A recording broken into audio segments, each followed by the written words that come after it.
अब नयाँ जिन्दगीको सुरुवात अब नयाँ जिन्दगीको सुरुवात र हामी चाहिँ बिहे गरौँ दियोस् आई लभ यु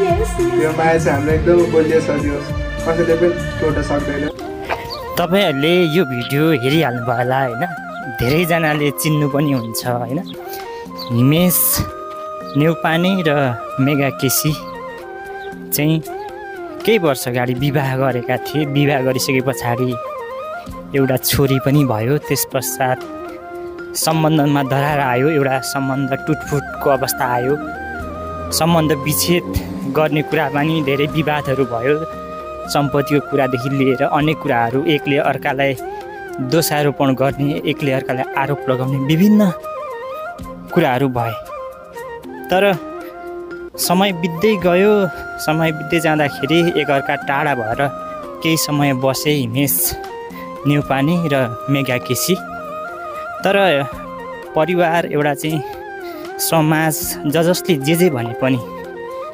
एकअर्का बिचमा जे द्वन्द्व प्रतिद्वन्द्व भए तापनि उनीहरूलाई एउटा छोरी एउटा सन्तानले फेरि पुनः जोडिदिएको थियो छोरी छ छोरी भइसक्यो छोरीको भविष्यको लागि भए पनि हामी एक हुनुपर्छ भनेर केही समय पश्चात हिमेश र मेगा केसी एक भए अथवा एकै ठाउँमा सहमति गरेर अथवा एकले अर्कालाई रियलाइज गरेर हैन गल्ती भयो गल्ती हुन्छ मान्छेबाट सुध्रिनुपर्छ जिन्दगीमा अवरोहहरू आउँछ त्यसलाई चाहिँ सहर्ष स्वीकार्दै जानुपर्छ हिजो कुरा बिर्सिदिउँ भनेर उनीहरूले एउटा नयाँ सुरुवात गरेका थिए सँगै बस्ने सँगै खाने हैन एउटा सहज वातावरण बनिसकेको थियो तर कस्तो हुँदो रहेछ भने एकचोटि भनौँ न सम्बन्ध बिग्रिसके पछाडि क्या एकचोटि मजाले सम्बन्ध बिग्रेपछि ठुलो चोट लागिसके पछाडि त्यो सम्बन्ध पहिलाको जस्तो नहुने रहेछ मैले बुझेको यो भिडियोबाट अथवा उनीहरूको वैवाहिक जीवन अथवा उनीहरूको यो सम्पूर्ण कथा व्यथा कहानी हेर्दाखेरि एकचोटि सम्बन्ध बिग्रियो भने त्यो सम्बन्धमा दुर्घटना आयो भने फेरि त्यही सम्बन्धलाई पुनः स्थापित गरेर एकै ठाउँमा लामो समय सहज रूपमा अगाडि बढ्न नसक्ने अवस्था चाहिँ आउने रहेछ एउटा बुढापाकाको भनाइ छ सम्बन्ध भनेको एउटा धागो हो अरे क्या एउटा धागो हो त्यो धागो चुटियो भने त्यो धागोलाई दुईचोटि यता र उताबाट जोड्न त सकिन्छ तर पहिलाको जस्तो पूर्ण त हुँदैन बिचमा त्यो धागो चुटिसके पछाडि त्यहाँनिर गाँठो नै पार्नुपर्ने हुन्छ पहिलाको जस्तो भनौँ न राम्रो पक्कै हुँदैन त्यसै कारणले गर्दाखेरि अब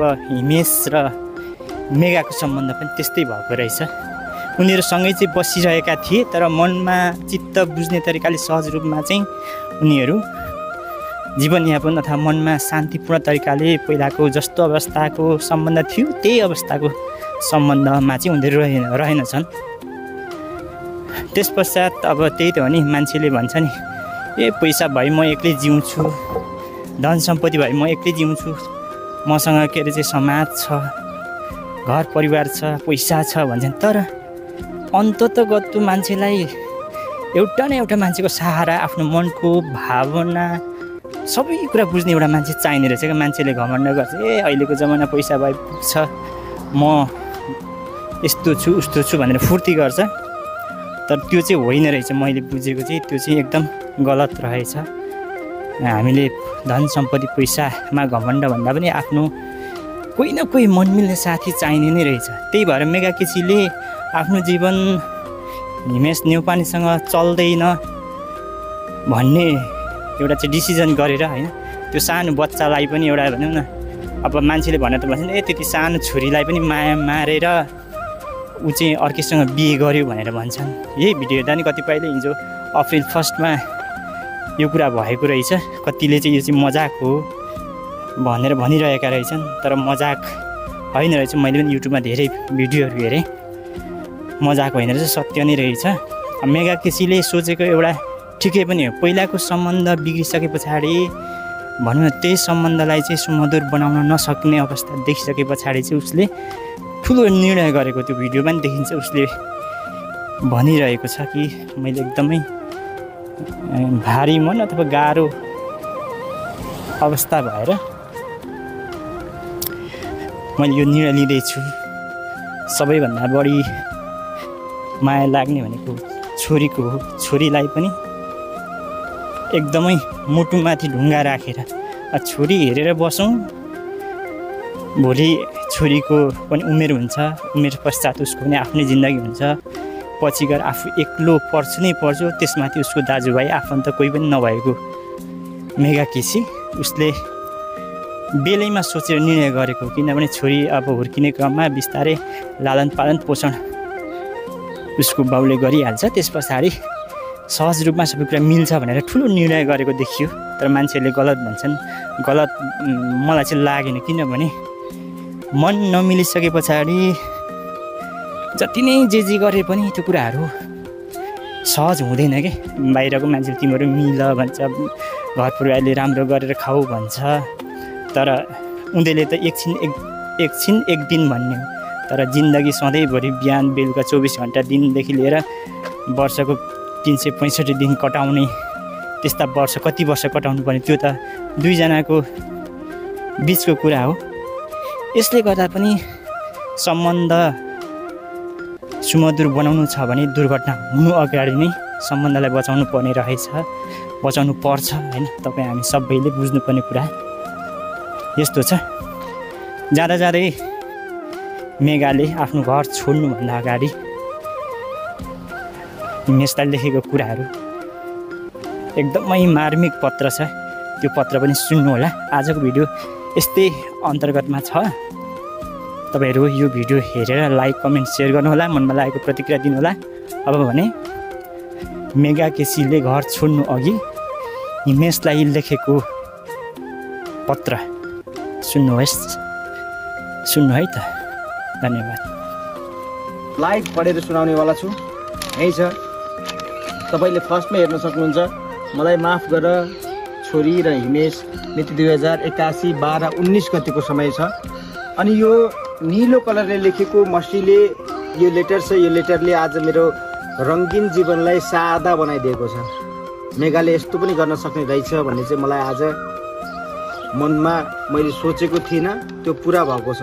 तर यो मैले चाहेको पनि थिइनँ कहिले पनि। म यो लेटरमा के छ म सबै तपाईलाई पढेर सुनाउँछु र यो निर्णय लिनुको पछाडिको कारण के छ मेगाको सबै कुरा भन्नेछु। मलाई माफ गर छोरी र हिमेश मिति 2081 12 19 गते। माइसाको ड्याडी र छोरी माइसा, मलाई माफ गरिदेऊ है। आज हजुरले नसोचेको हुँदैछ, किनकि म हजुरहरूलाई छाडेर जाँदैछु सदाको लागि। भन्न खोजेको के हो? सदाको लागि जाँदैछु गर्नु त के जिन्दगीमा यस्तै रहेछ। हिमेश सर, खुसी हुनु जिन्दगीमा र छोरीलाई पनि माया गरिराख्नु।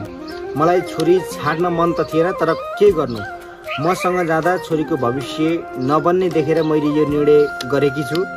हजुरको र मेरो सम्बन्ध पहिलेको जस्तो रहेन हिमेश सर। मलाई लाग्छ हजुरले मलाई पहिलेको जस्तै स्वीकार्न सक्नु भएको छैन। स्वीकार्नु पनि कसरी, किनकि मैले नै त्यस्तै गल्ती गरेकी छु। हामी मिल्न त मिल्यौं, तर हाम्रो सम्बन्ध पहिलेको जस्तो हुन सकेन। मेरो मुटुको टुक्रा तिम्रो जिम्मामा छाडेर जाँदैछु माइसालाई। मलाई माफ गर हिमेश, मैले जिन्दगीमा यस्तो दिन आउँछ भनेको सोचेको पनि थिइनँ, तर आयो। हिमेशजीको परिवारलाई पनि भन्न चाहन्छु कि म हजुरले सोचेकी खोजेकी र रोजेकी बुहारी हुन सकिनँ। मैले हजुरको छोरालाई सधैँका लागि र हजुरको नातिनी, हजुरको रगत र तपाईको अंशलाई सदैवको लागि छोडेर जाने निर्णय गरेकी छु। हजुरले पनि छोरा र मेरी छोरी माइसालाई माया गर्नुहोला, अथवा हजुरकी नातिनीलाई धेरै माया गर्नुहोला।